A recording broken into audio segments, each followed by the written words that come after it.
Dans cette vidéo flash, donc je vais vous montrer comment utiliser le théorème de Gauss en pratique pour calculer le module du champ électrique.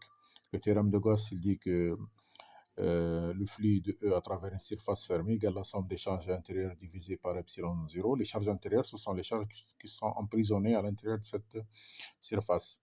Pour ce faire, nous avons besoin d'étudier les plans de symétrie ou d'antisymétrie.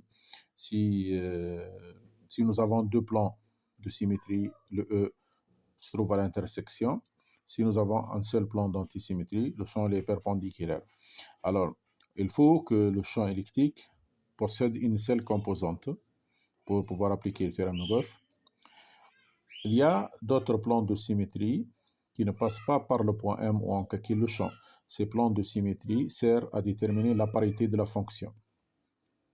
Puis, on étudie les invariances.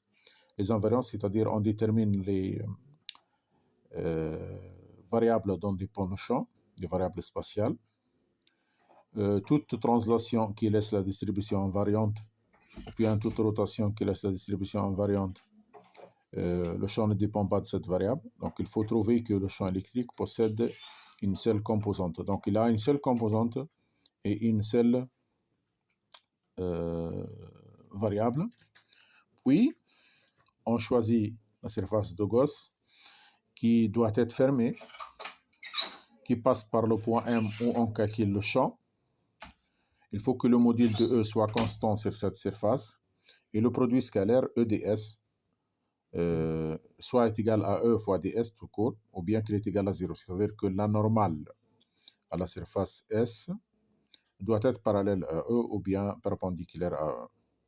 Dans la pratique, si on étudie des distributions planes, on peut choisir comme surface de Gauss un parallélépipède ou bien un cylindre. Lorsqu'on étudie les distributions cylindriques, on utilise donc un cylindre.